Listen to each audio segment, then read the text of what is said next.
Good evening, folks, and welcome to Here's the Deal. I'm your host, Shiloh Kilber, and I've got my trusty co host with me as always, Mr. Marvin. How are you, Marv? Doing good. How are you? I'm doing good too. I'm doing good too. You enjoying the weather? Because I think it's going to change on us. It's North Dakota, man. If you don't like the weather, give it a minute, it'll change. Shoot. We got kind of an impromptu show tonight. We were just going to get on and talk about some current events, but I reached out to a fellow that I met actually down in Missouri when I was at the Lindell election summit. And the reason why I reached out to him is I was going to have him on later. We were going to try and set something up, but I got a clip sent to me earlier today, and it was of our guest testifying in front of Brookings County about some election stuff. So we're gonna talk with him this evening. His name is Rick Weible, and he's lives down there in South Dakota. He was born and raised in Minnesota. He's got a BA in political science from the University of Minnesota. He's 14 years elected office, 4 years city council, 10 years mayor. Um, he was the mayor 8 years in Minnesota GOP.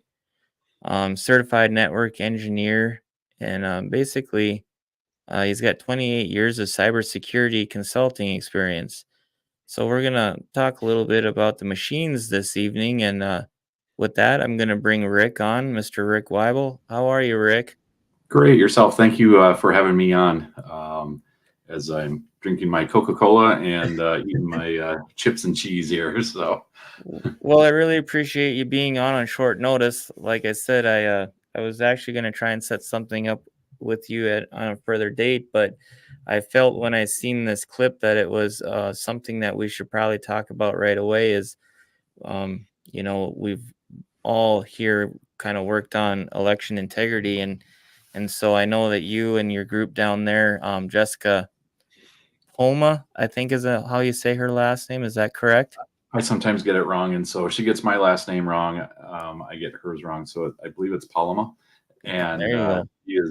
she and the South Dakota canvassing team are absolutely wonderful to work with. The amount of research, dedication, and patriots that are part of that team is just absolutely amazing. And of course, we have so many friends throughout the state, so it's not just East River or West River. It's a unified state at this point, and we'll talk a little bit more about that too and what's happening behind the scenes. We can do that, but let's start with you first. Why don't you introduce yourself to our viewers and just, give us a little bit of background about you and then why you chose to get involved and how? Yeah, so I've been active politically in Minnesota for a long time, and even as an elected official of a small town. And my wife and I actually wanted to move to South Dakota to get out of politics. That didn't Mhm. happen. I warned her. I said South Dakota is one of the most corrupt states because it ranks 48th in the sunshine laws, according to the media. And so when a state ranks that low, there are questions to be raised Yep. as to what's going on. And we saw some issues, so we moved here in 2018. Mhm. And oh my gosh, after the 2020 election, I first started actually, before the 2020 election, I got a call from some of my friends back in Minnesota wondering about, okay, we've got COVID. Secretary Simon is thinking about actually mailing out all the ballots. So I got a call from my friends over at Minnesota Voter Alliance, and they asked me to look at the voter rolls to kind of figure out what would be the worst case scenario. Well, we found tens of thousands of homes without numbers in the front. We found plenty of dorms without apartment numbers. So I asked my son, who was a resident assistant at South Dakota State University, so what happens when there's not room numbers on these? Oh, we just throw them out on the table. So you're telling me we're going to have thousands of ballots sitting on tables throughout Minnesota institutions, the University of Minnesota, University of Duluth, and somebody could pick those up, fill them out, and send them back in. And he's like, yeah. So I write up an affidavit, let Minnesota Voter Alliance know what would happen, and they were successful in preventing the a la carte absentee ballot mail out. Then I get a friend of mine who's an attorney, and she calls me up, and she found some source code in the summer. And she was like, hey, could you take a look at this? And I'm like, well, I'm not a programmer. I'll take a look and I'll see what I can garner out of it. Sure enough, it's source code to weaken the scanning ability of some type of a scanner. And I'm sitting there looking at it, and I'm like, wow, this seems to be pretty specific. It looks like it's centered around elections. They're trying to lower the DPI. And she asked, well, what do you think would happen? I said, well, the biggest effect would be if you had folds on a ballot, it would misinterpret that as dark lines. And so if they're not properly designed, those folds could go right over an oval and disenfranchise a voter or cast a vote where they didn't actually vote for a race. And she's like, no way. I don't hear from her for a few months until the election of 2022 in Minnesota. And I was already working with Minnesota Voter Alliance to try and get voter rolls, and working with a legislator because we're like, there's problems with the data. And so I'm starting to review it for them.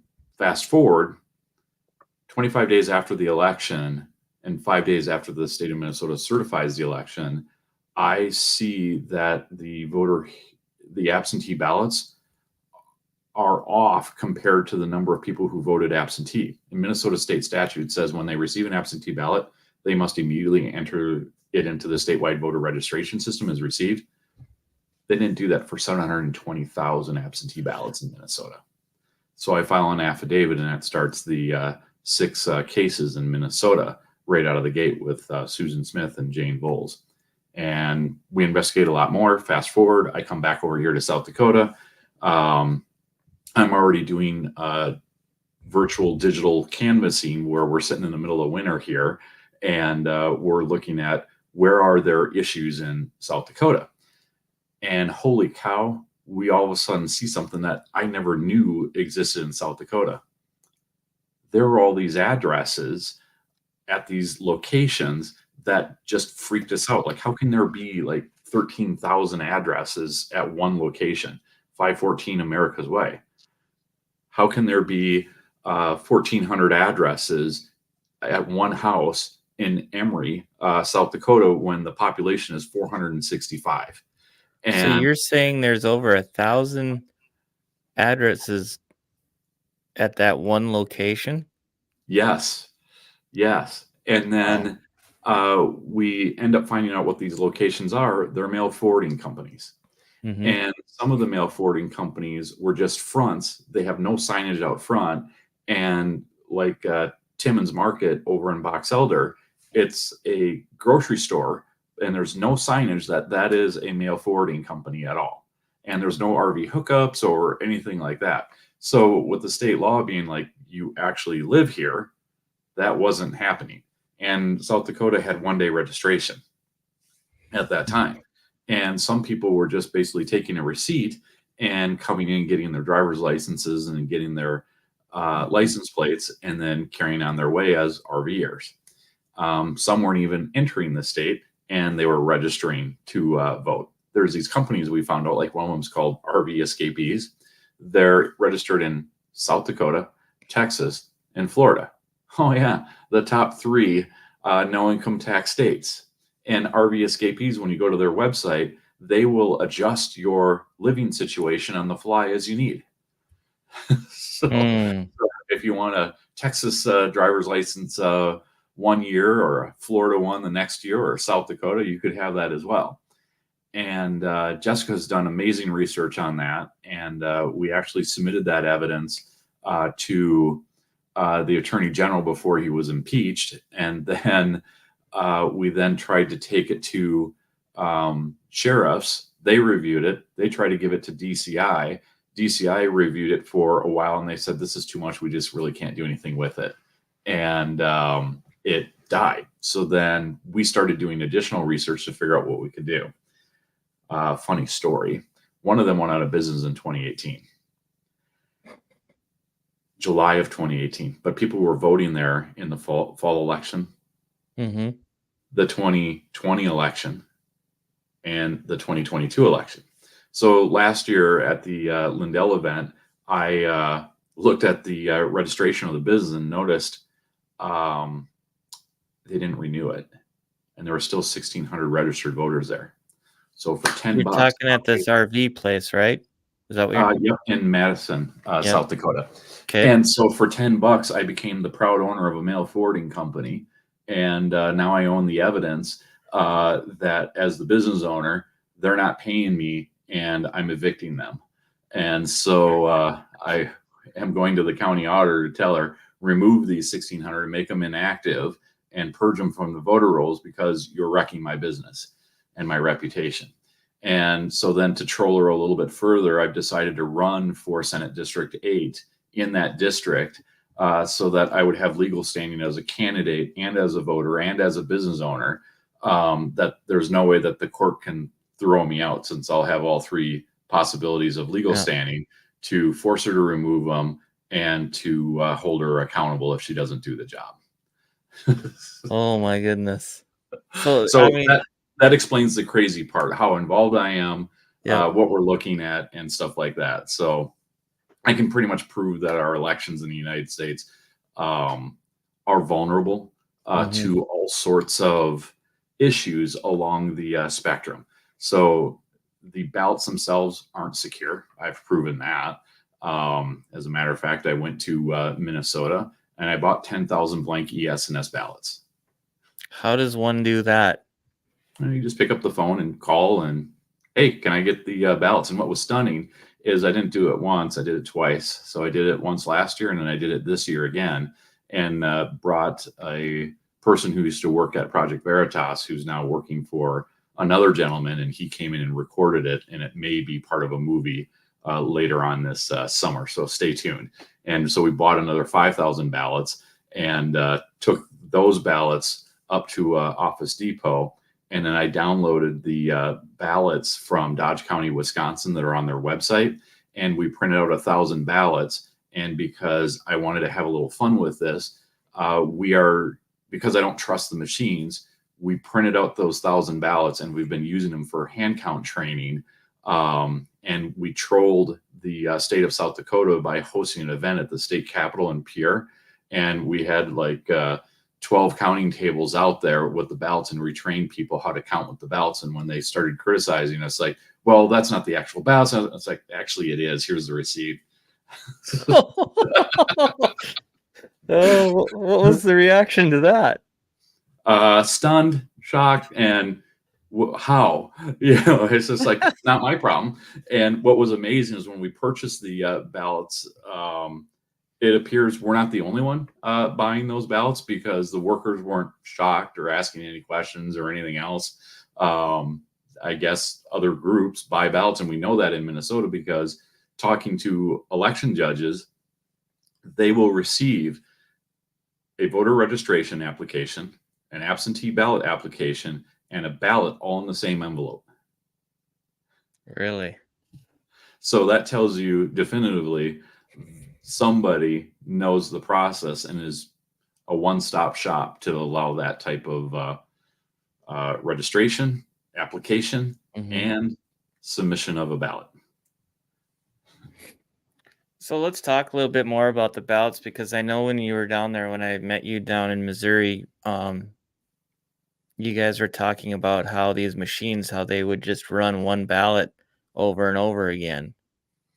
Yeah, so in some locations, I didn't make that allegation, but we have seen reports of other activists, and we've seen videos where there's the ballots coming out of the trunks out of the underneath the table, and they're taking stacks of ballots. They put them into one tabulator, and then it's done, and then they put it back into the tabulator and run those again, and then they may take them to another tabulator, and it's just like, yeah, it's kind of funny. How'd you get those numbers?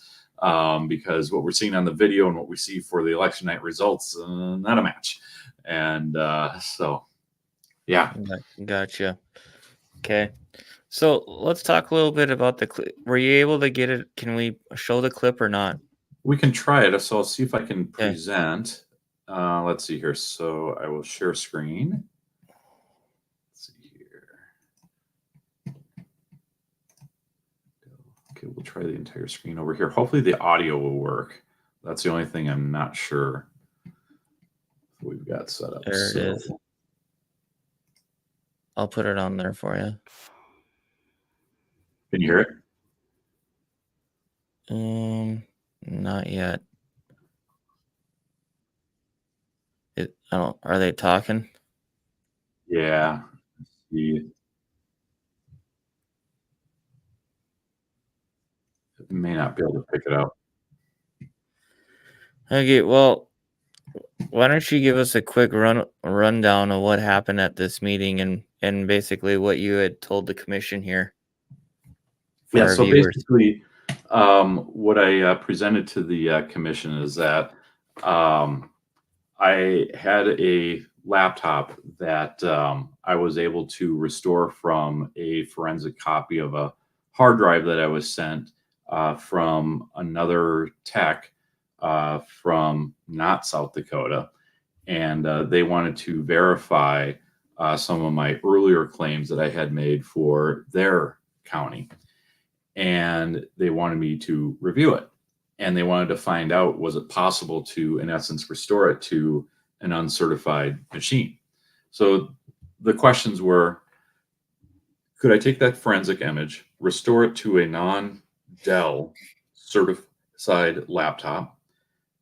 Could I circumvent the BitLocker encryption? Could I reset the user password? And could I actually get into the database? The answer to all of those is yes, yes, yes, and yes. And then the last question was, is the antivirus up to spec on the laptop? And the answer is yes, it's at the certified level, which means that that laptop for the EAC certificate, certified by the United States Election Assistance Commission, a bipartisan group basically established out of the 2002 Help America Vote Act. It's certified for March 29th, 2019. So we're almost 5 years of no updates for the antivirus for that laptop. And ES&S has not created an engineering update that would allow. Give me an half a second here. Let's see if we get audio. Okay.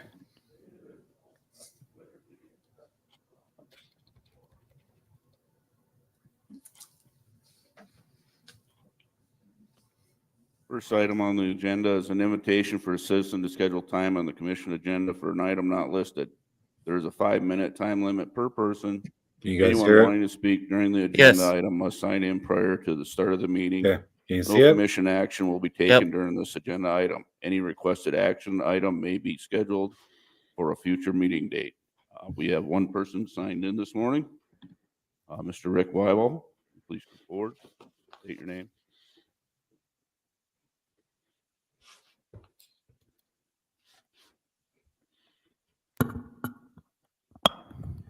Good morning, commissioners. My name is Rick Weible from the city of Elkton. I want to thank you for this time, and I really appreciate that we do the public speaking at the beginning, because as soon as I'm done here, I have to leave to go help out a client. Of course, you know why I'm here, which is about election integrity. Two things. Number one, it's unfortunate that we have kind of a different level of enforcement in our county regarding felony charges for voters that voted more than once. And I understand the situation. It's just unfortunate that one resulted in a conviction and the other one, the time ran out and was eventually dismissed. And so I will let the public ascertain view on that. The second part of this is I've recently been sent a critical piece of evidence from somewhere else in the country using the same voting system that our state is certified for. They wanted my expert analysis as to whether or not the system was tampered with or secure. And I'll just tell you flat out that it does conform to the certificate that is published by the EAC. 4 of our counties also have the same type of hard drive. What I can show you immediately is that I was able to take a forensic copy of that hard drive and actually boot up the electionware system on a non-conforming laptop. That is a complete violation of the certificate, which required that the trusted platform module be enabled. It would be impossible normally for that hard drive to go off of a certified machine that is communicating with its chip to be able to boot up on here. And the other piece of evidence that I have of nonconformity is that you will notice that I have a thumb drive on the side of it. That thumb drive is a BitLocker key that is used to basically allow the security of the laptop to boot up. That is another violation, because what is supposed to happen is it should be on an official Delkin thumb drive that is supposed to be serialized and secure. So I've just given you 2 pieces of evidence. I've also shown another piece of evidence in other states that have published in lawsuits because their auditors and attorney generals and states attorneys did not do due diligence of publishing the manuals online in the court cases. Sheriff Stanek can confirm on page 10 of this manual, the default administrator user and password is publicly available on the internet. And I have that copy here, and I showed Sheriff Stanek page 10, and he can confirm that the password is there and not redacted. The other manuals for the complete system, including the DS200, 450, and 850, all of those passwords are available online as default. We're also aware that when Sea Change was in charge of the elections during the last few years, the default password was election 1. And it was universal across all the states that they were operating in. Thankfully, we're using ES&S directly, and they should be changing those passwords. My recommendation is that the password should be different for each of the machines. Don't use the same password across the spectrum so that you can help delay it. The other piece is that you're probably wondering if I can even log in to this laptop to actually get in. Yes, I can, and there it is going in right now. So I have been able to even circumvent their security and default the password to whatever I wanted it to be. And there is the electionware software. And yes, now I have the ability to decrypt the thumb drives of this county and any other county across the United States that's using electionware 6.1.1.1. So that we could view the cast vote records and ballot images.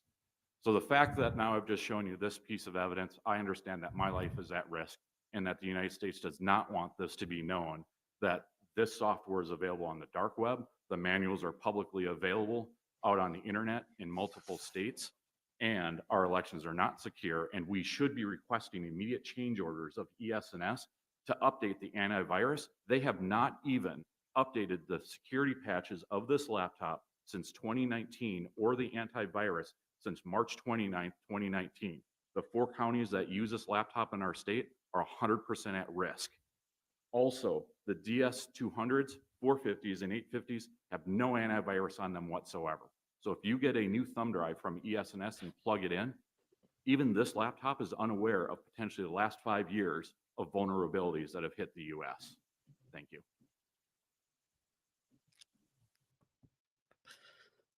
Wow. So not only are the passwords on the internet, but the manuals?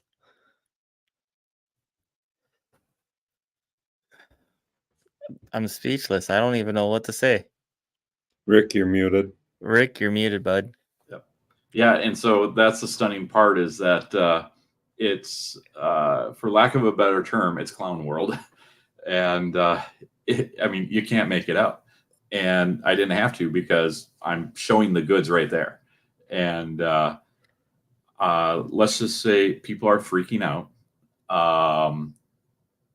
I have had a call now where a government official has asked questions. And I spoke with that person for over 2.5 hours. What was their, we got a question from a viewer. What was their response? I'm imagining it's the board that she's talking about, the commission. Oh, the board, don't worry about them. They've had no response. At least the county auditor reached out to me asking, is our county at risk? And do we have the laptop? Well, actually, you're the auditor. You should know the inventory. No, you don't have the laptop. We're one of the 62 counties that doesn't have the laptop. So at least we're not at risk at that portion of it. But we should have the laptop so we can actually evaluate the elections, because the laptop is the one that actually creates the nice reports that you can quickly search how many undervotes, how many overvotes, all of that, so that you can kind of go back and review those records, pull up those ballot images and see what the cause of the overvote was. Was it the voter that caused it? Was it a fold? Was it a misread by the machine? So you'd have more transparency in your elections, which is kind of a required component that the EAC set forth. So that's the big deal. But the commissioners, I have not had a single email or call from them. That's disappointing. The biggest reaction has been the public. When I record this, I've been in front of my county commissioners many a time. Last year in May, I actually brought a laptop in and brought it up to the election official and had her set the password to whatever she wanted. And then another person went up and spoke first. And then after that, I went up and grabbed the laptop from her. And in front of the county commissioners, I reset that password to be blank, hacking it, and did it right in front of them while talking about election security and making sure that we didn't have any of our tabulators not locked, not sealed, that we had everything properly recorded, maintained, etc. And they were a little bit shocked by that. And that one didn't get as much attention as this video did. And people have, I've been completely amazed that one of the folks already has 1.3 million views on Twitter with that video that he rebroadcast. And then already great election experts like Clay Farik, he's already confirmed what I said is factual. And then also Sean Smith, he also congratulated me for putting out a good message.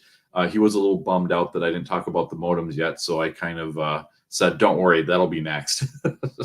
Well, and that's where we were going to kind of go with, that was going to be my next question, because I mean, our Secretary of State up here has said point blank many times over and over that the machines are not on the internet. And as we all know, that they do have those modems in there. So well, there's a little bit of a nuance to it. So let me call it sloppy at best. Okay. So when we look at the evidence out on the street and we look at the documentation from the EAC, we can kind of understand how we got here, especially in the later versions. So when we look at version 6, so 6.0.0.0, what's interesting is that the original application is for hardware 1.2 and 1.3.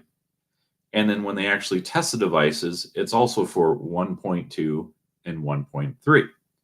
But then the actual certificate, if you go onto their website, it's like somebody messed it up and they certified 1.21 and 1.23 and 1.3. So those first two tabulators on the certificate side, that third number indicates that it has a modem on it, but they didn't test it. So when the District of Columbia caught this, and they basically settled with ES&S to have them replace all of their tabulators. But then there's a Politico article from 2020 that basically says, and the other potential states have no idea that this is an issue because they haven't, ES&S won't provide information as to where they were potentially shipped. And Politico claims that there's about 33,000 of these out in the wild. And so real quick though, wasn't ES&S signed and sued in 2009 for having modems in their machines?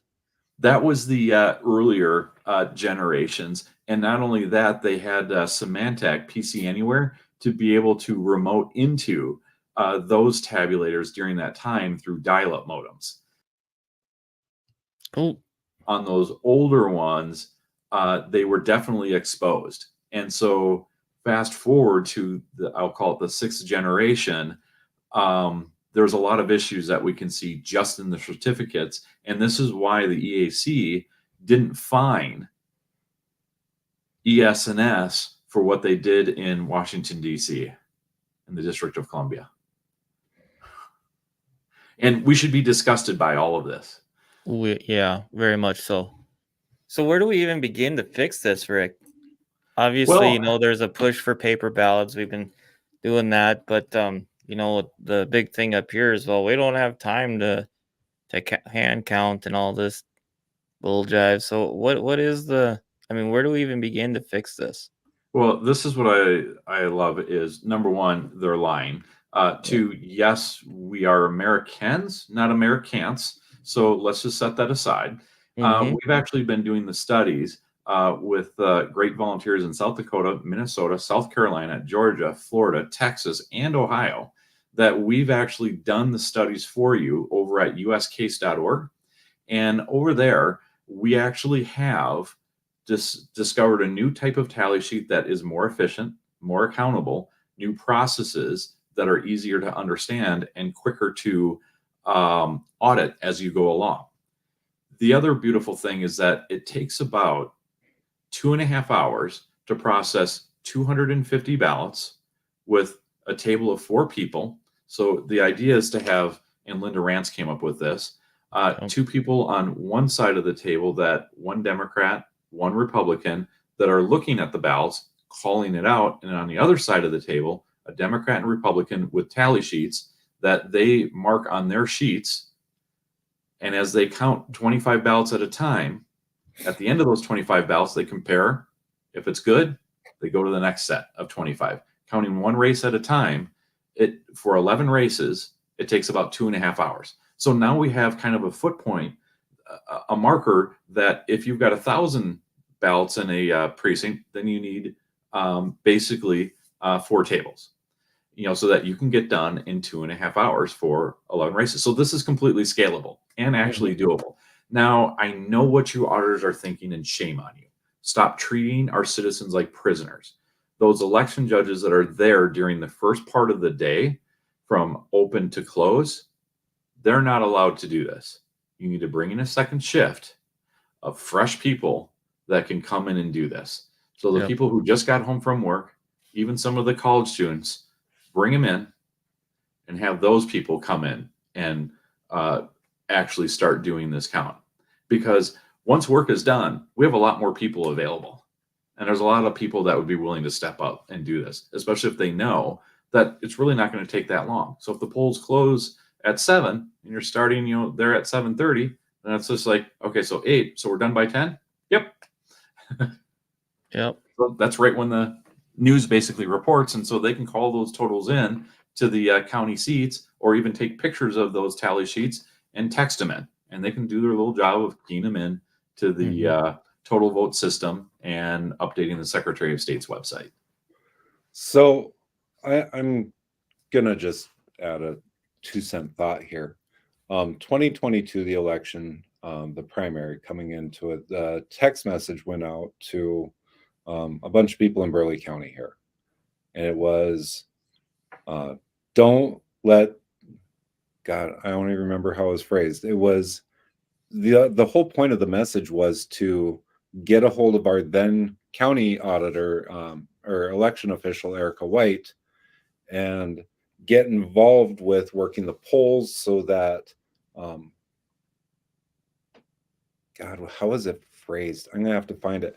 The point of the message was, don't let the left in, everybody get a hold of this county auditor. Now, the irony of it is the county auditor or the county election official is now our state election official. And she is, I think the lawsuit's still going. She's being sued by Mark Splonkowski, who is now our county auditor, because of the way the election laws are. he's challenging the constitutionality of it in North Dakota. Okay. But it was just kind of weird because somebody had forwarded me the message and saying, hey, look at this. And it was like,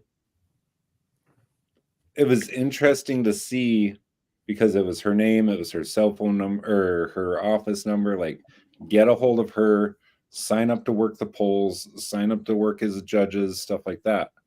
So back to where you're saying here, and this is where I'm going with the second shift, if we're already having issues, what's not to say somebody wouldn't try and interfere with those shifts? Like, how do you validate the intentions of your volunteers? So part of that, different states have different approaches to this. Some states will actually have the party chairs of each of the counties create the list of volunteers or workers that are approved by either their committee or the chair and submit that list to the county auditors. So that way the party chair at least has a validation to say, yep, that is a Republican, or that is a Democrat, from the Democrat side. And then you hope that those people are patriots. I guess I would do another selector, in that list to kind of go, are you a member of the American Legion? Are you a member of the Lions? Are you a member of a VFW? Because those people have already taken an oath and you can pretty much trust them on both sides of the aisle there. Okay. Well, and what do you do with states with North Dakota and South Dakota where it's pretty one-sided as to red versus blue, if you know what I mean? Well, it is, but it also isn't. So I'm going to kind of dissect this immediately here. Just because you're sitting in the garage doesn't make you a car. Yep. So just because you've got the R behind you doesn't make you a Republican. Right. I don't really want to disparage that beautiful creature called a rhino because it's not fair to that beautiful creature. Republican in name only. We do have Democrats that run as Republicans in South Dakota because they know they don't have a snowball's chance in a hot summer day in South Dakota of making it out by the end of the day. Mhm. So we have that dystopia, and the grassroots is trying to clean that up with good candidates in South Dakota. So we'll hopefully see more of a change. Other states are doing this around the country as well. The other part of this is that in South Dakota, you have the opportunity to use non-party affiliates, independents, as the alternative to Republicans to also have that oversight.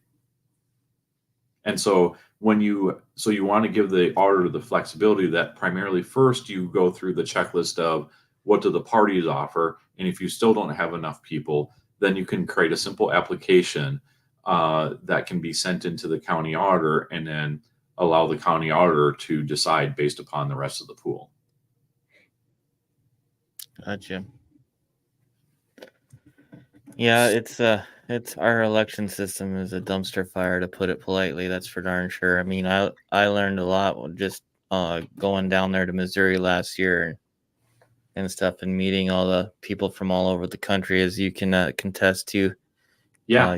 You were one of them that I got to meet down there, and so it's disheartening, honestly. Well, it is, but I think because of that event, it allowed me to network with so many other good patriots in other states. And now I'm involved in assisting other states with the hand count studies that we've done. I mean, we reached across state lines because of that event to do this study and to have this dream out there. Linda Rance did it, Clint Curtis did it, myself. And so we have at least now 3 major groups out there that are giving us options as to which way can we hand count. And so we now finally have answers that we can give auditors, and we've had success, significant success, and it is actually growing like wildfire. Now, all of a sudden, I'm doing 3 trainings a week of showing people how to do hand counts in Wisconsin, Minnesota, South Dakota, and I just got a request for Wyoming now. So That's awesome. Well, Yep. keep up the good work, Rick. I really appreciate it, and I appreciate you being on the show tonight and on such short notice. talking a little bit about the modems. Once you get going on that and doing your videos and stuff, I'd like to have you back, and Sure. we'll keep doing this and spreading the word. And I know up here in North Dakota, we're working on trying to get some of those classes as well. Linda was up here a couple months ago, but maybe I'll pick your brain a little bit on that and see how we Yep. can get some classes up here in North Dakota as well. Yeah, and I'll So, be really close up there. I want to say April 2nd, the evening up there, I'll be in McPherson County, up in central north South Dakota. So some of your central states folks might be able to come down and join us. gotcha. Okay. Yeah, we'll talk some more a little bit, and we'll get that lined out. So, because I know we have people up here that are wanting to learn that class. So, but well, like I said, I really appreciate you being on, and we'll have to do this again soon. All right, thank you. Stay awesome, guys. And our motto in South Dakota is under God, the people rule. And so we have to critically ask all the patriots out there, in order for us to rule, you got to step up. Yeah, step up. That's awesome. I like that. Thanks again, Rick. Yep, thank you. Have a good evening. Yeah, you too. Thanks. That was Rick Weible with his company MidwestSwampWatch.com. And so, like I said, I met him down in Missouri at the Lindell event, and obviously you can see he's got a lot invested in this, and they do some good work. They got awesome stuff going on down there in South Dakota. So, but well, what do you got, Marv? You've been kind of quiet tonight. It's just letting them talk. I was just trying to backtrack to find this message because like that short summary didn't do it any sort of justice. I don't remember where it's at. I have it saved, but I save everything, Yeah. It's been a long week, and we are seeing the ugly side of North Dakota politics rearing its head. Yeah. I shared the video last night on our Facebook page. Daryl Leese and Dustin Garlow actually sat and talked about the back and forth that's happening right now between Tammy Miller and Kelly Armstrong. It's going to get ugly. Port put out an article about Campbell and Fedorchuk. And so, I mean, like, it's going to be a really nasty race. And it's unfortunate that we can't talk about what we're going to do right. We're just going to sit and talk about everything the other person's done wrong. Yeah. Like, if you want to get into the rumors and speculations club, it was rumored last year already that Campbell was going to be running for governor. Last July, I already had him pegged for the governor's race. And the rumor that was attached to it, and granted, folks, this is rumor, this isn't God's honest gospel, this is nothing to do with anything but noise. And it's nothing against Tom either, but it was circulating, so people have already heard it, was he was mad at Doug for something that was said behind closed doors. And so his run for governor was to make a statement against Doug.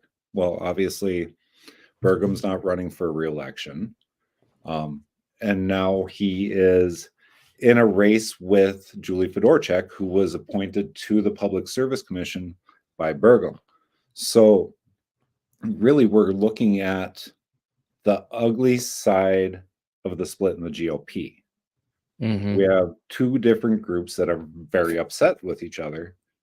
And meanwhile, the conservatives that are out there are like, hey, I'll take your vote.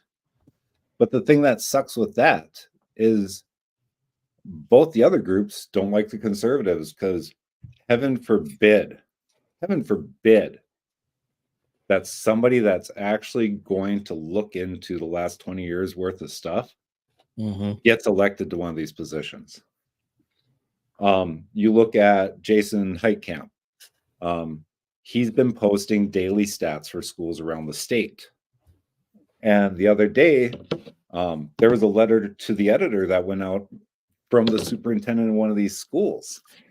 And he didn't even address the fact that Jason was just putting out numbers or proficiency scores or anything else. Like, he went after Jason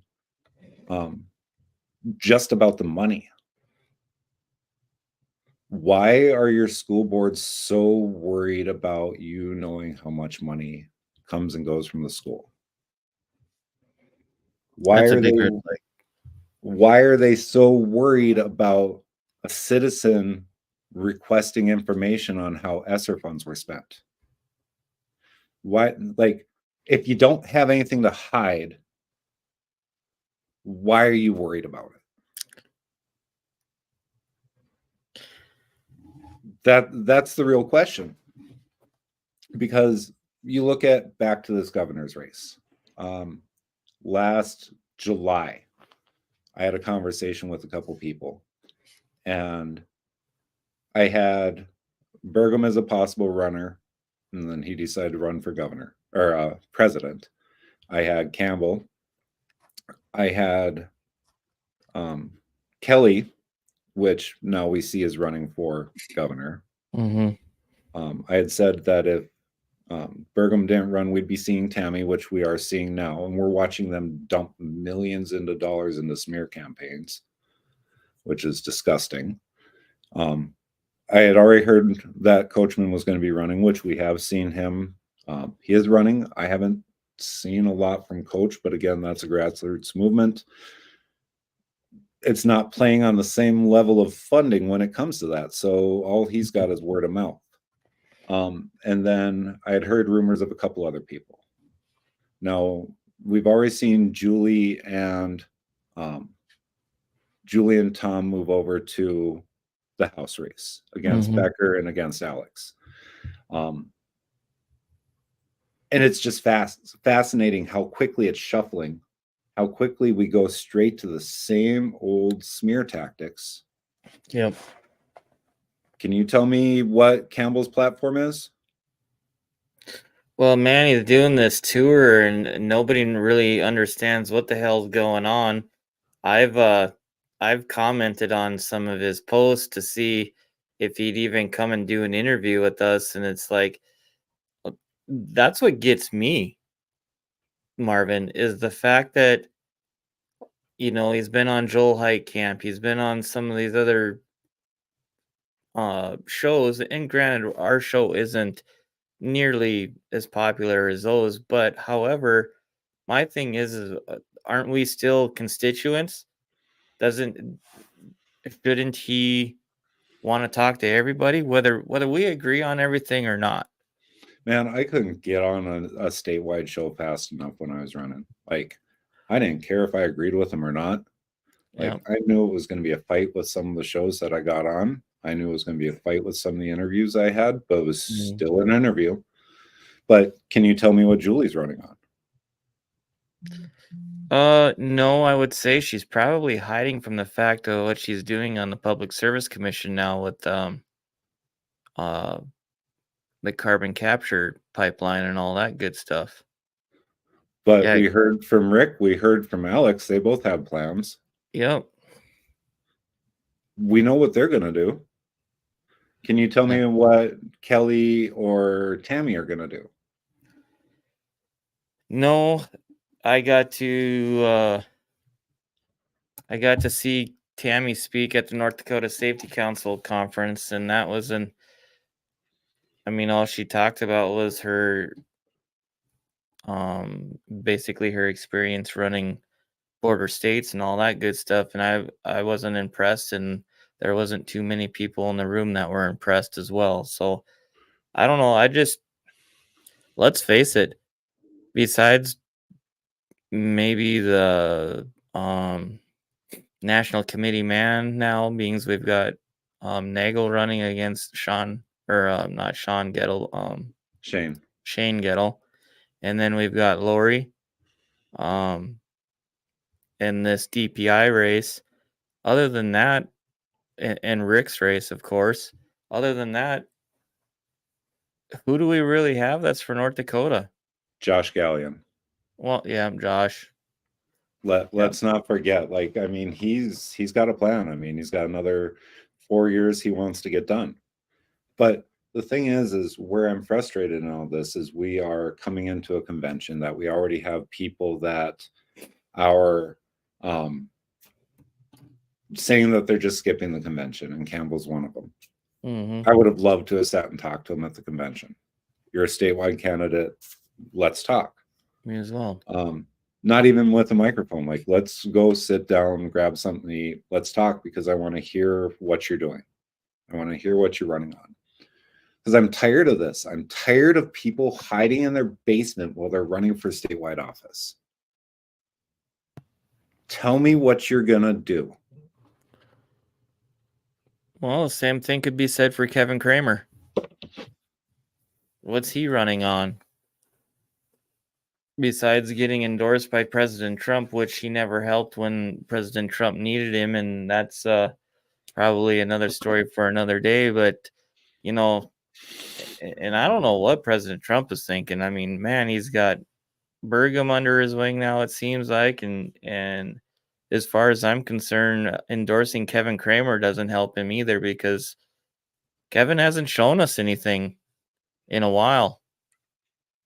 He really hasn't, except that he likes Ukraine. Oh, it's like nails on the chalkboard. Sorry, just reading a comment as it popped up here from the Guns in the 701. Yeah. I don't know what to do, man.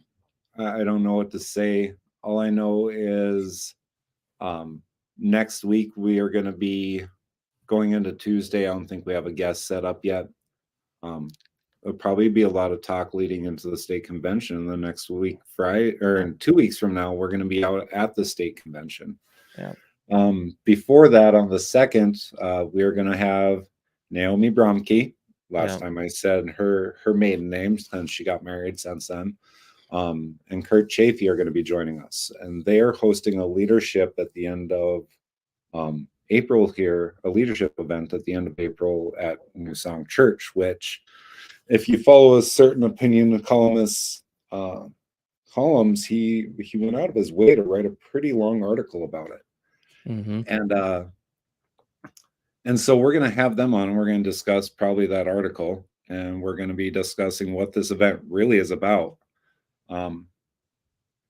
Because I was really surprised when you sent me the link for the article too. Because I mean, you sat through a service there. Yeah. Did you hear anything that was being written in that thing? Mm-mm.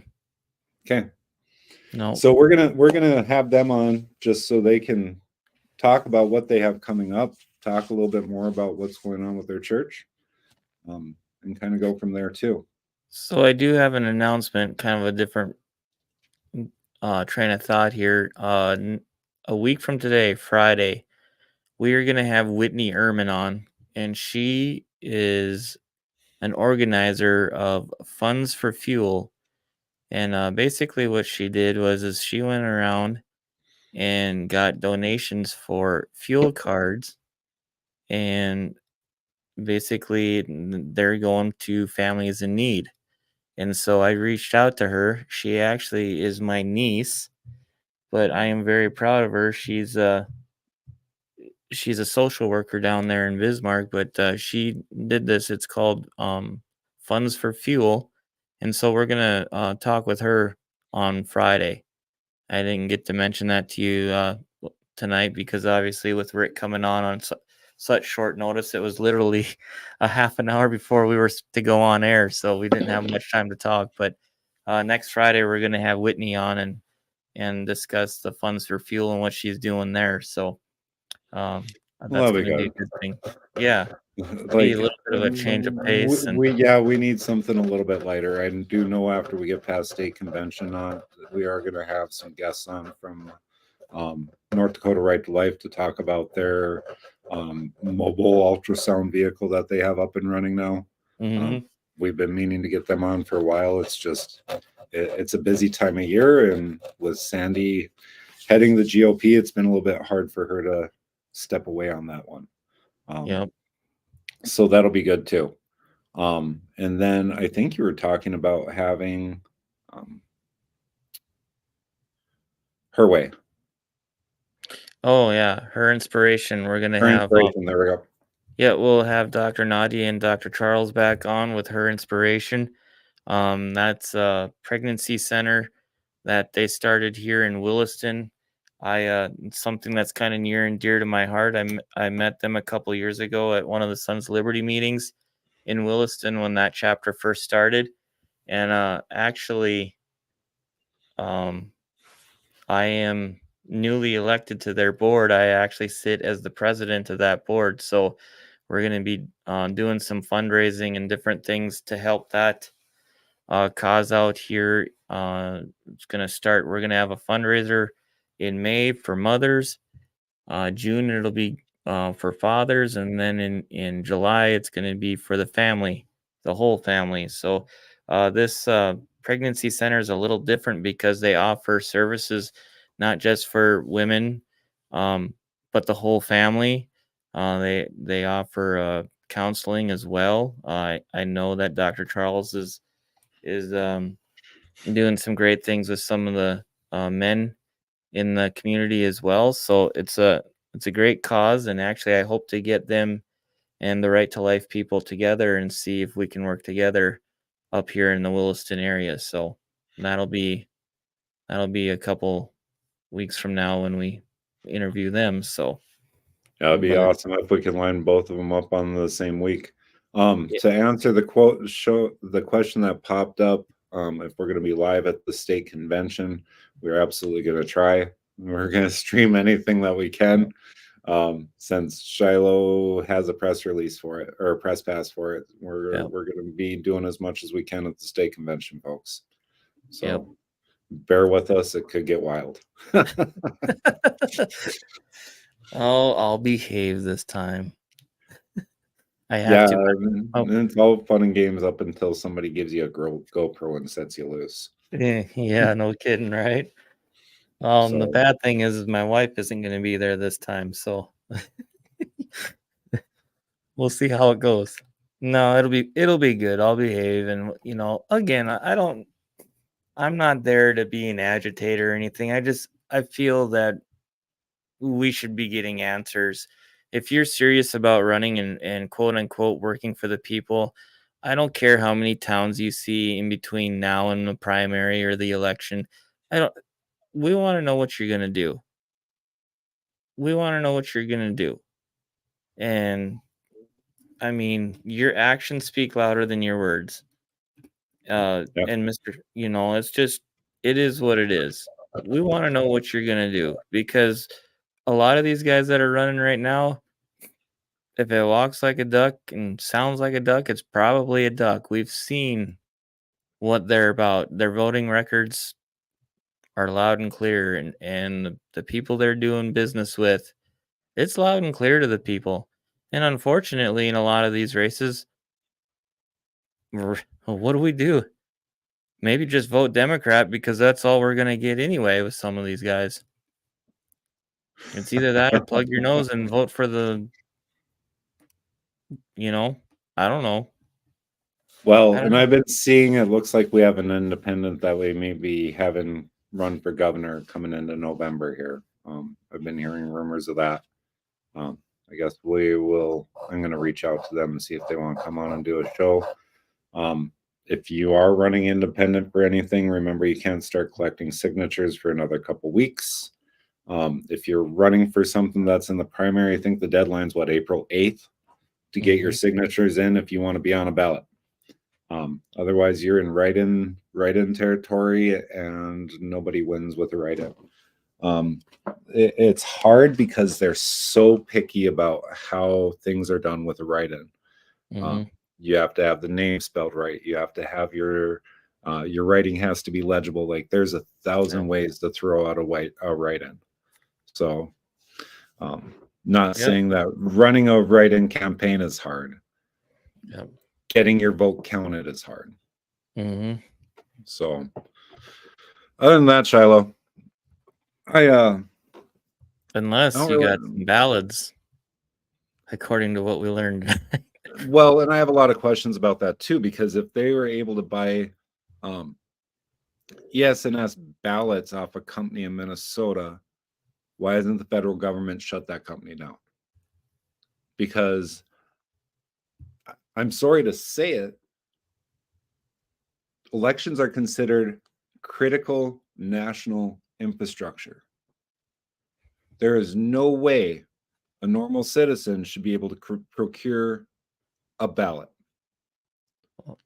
You would other think, than from your elected officials.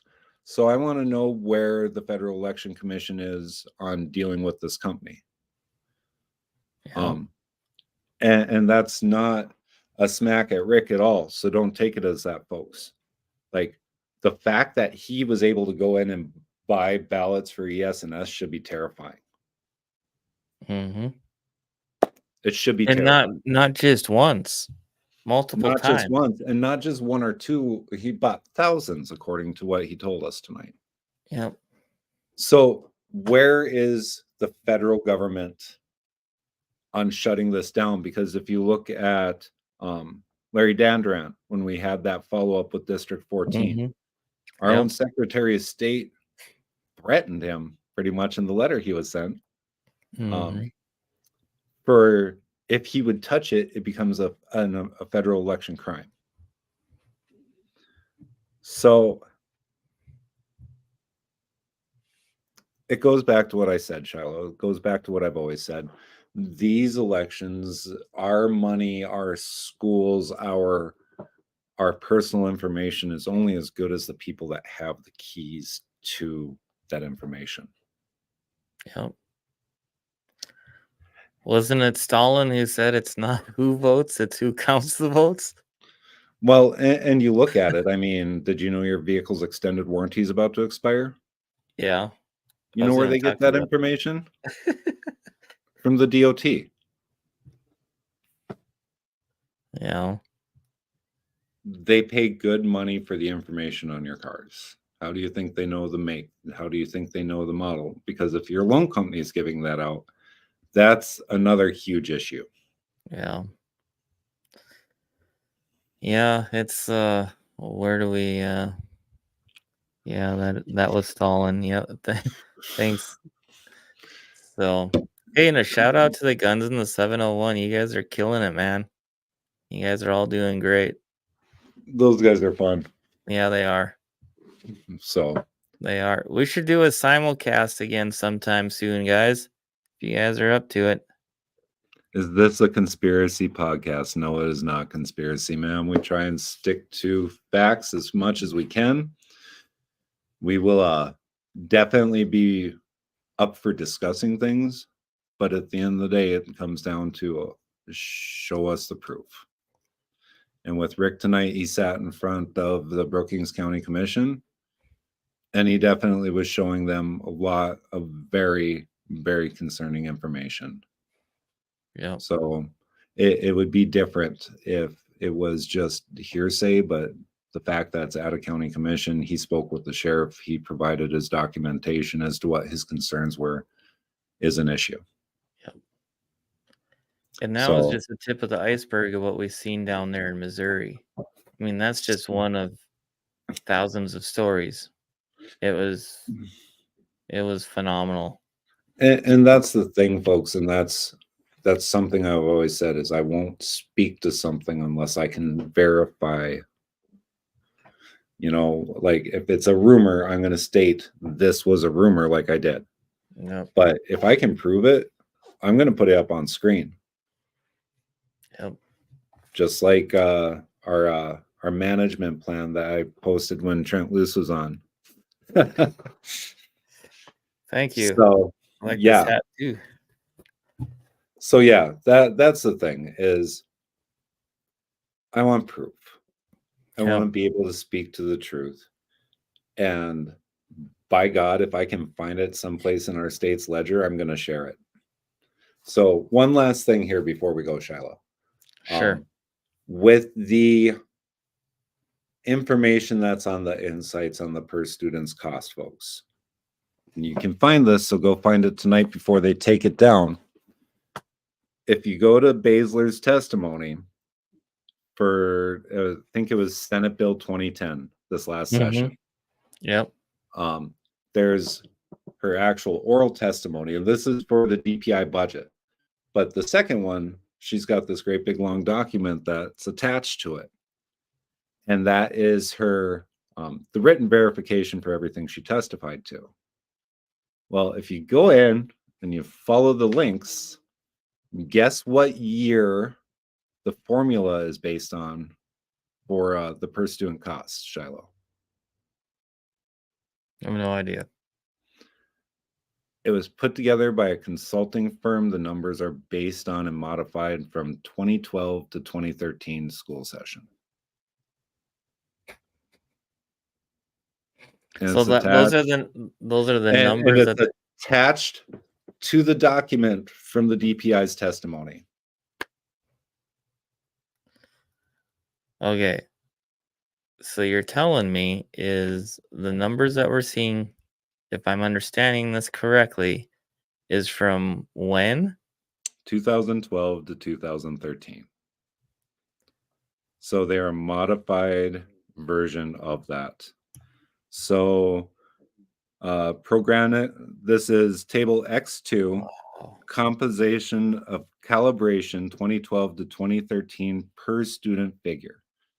Core teachers, $3,375. Elective teachers, $790. Instructional coaches, $398. Counselors, $245. Nurses, $93. Core tutors, tier 2 intervention, $144. Special education teachers, $467. Special association aides, $209. Supervisory aides, $145. Substitute teachers, $256. Librarians, $147. Principals, $231. Assistant principals, $74. School secretaries, $197. Dollar per student resources, $100 for professional development, training, gifts, and talented services, $25. Technology, $250. Instructional materials, $149. Short cycle formative assessments, $213. Central office, $644. Operation and maintenance, $1,167. Total, and this is in parentheses, may not equal the total of elements due to rounding, is $9,347. Crazy. So if we're using the same formula and just modifying it however we need so that our numbers are whatever they are, maybe it's time we start reevaluating our per student costs. Yeah. I think so anyway. It's So yeah, go check it out, because there's a whole series of documents that are attached to Kirsten's testimony. man, we're just gonna burn up the internet tonight, man. I'm just tired. I'm tired of the crap. I'm tired of the garbage. Like, if you're going to put this stuff out here, don't be afraid to speak to it. And that presentation, they even had a nice slideshow. But yeah, there's hot links all the way through that, folks. And go look at it for yourself. You don't want to believe the information that's being put out there. It's there. It's submitted as testimony. It's one click away, man. All you gotta do. Well, I guess we could say we could say a whole bunch more, but we probably I think that's enough fire for one night, don't you? yeah. I'm Yeah. already gonna get in trouble for that. Well, But yeah, we're gonna see a lot. Unfortunately, we're gonna see a lot of nasty coming into June, and I'm already tired of it. yeah. I want to know what you're gonna do positive. I know what you want to change. I want to know what you're gonna do for North Dakota. Because if you're gonna sit and be negative, you're not gonna give us anything to talk about other than you being negative. Yep. So with that being said, Kelly Armstrong, I don't even know what her first name is. Is it Tammy Miller. Tammy Miller? Kirsten Baszler, any of you guys, we'd certainly love to have you guys on the show. We can sit and have a civil conversation. That goes for you too, Mr. Tom Campbell. I know I've been kind of raising heck on your posts, but we definitely love to have an interview with you. So Yeah, I want to know what he's going to do better. I want to know yeah, any of them. any of I them. mean, even Kirsten Baszler. I mean, you can sit and say that, well, we're good, but we're not. And she's got the numbers. Tell me how we're going to fix this. Tell me how we're Yep. going to adjust it. Like, let's forget about everything leading up to this year. Let's pretend you're a new candidate. Come on and tell us what you're going to do for the state of North Dakota students. Mm-hmm. Yep. Which means you're going to have to behave, or I'm going to be fast on the mute button. I have to behave. Yes, you have to behave. Why do you think I'm not going to behave? I behave. I'm the most behaved person I know. I'm just glad you got rid of the clicky pens, bud. Oh, I still got them. I'm just muting my thing. I got to do something. Either that or it's going to be grinding my teeth or something. I don't know. No, but honestly, All right. no, I don't want to pick any fights. I have questions. And yeah, maybe they are going to be a little, I don't know how you want to say it, but we can all do the soft interviews and ask you questions that you want us to ask. But what about the real questions? I mean, we're in a phase now where it's again, it's good versus evil, and some people are going to have to pick some sides. It's not a Democrat versus Republican thing. We're at a point in our, however you want to say it, that we're really hurting. This country is in bad shape, and I'm not interested in hearing about how you grew up and that you're a Christian and you're a nice guy or a nice woman. I'm sure everybody is. But the fact is that we need some people that are going to go to work to change this stuff and not listen to the lobbyists and you know, become millionaires in 3 years and different things like that, or make laws to better yourselves.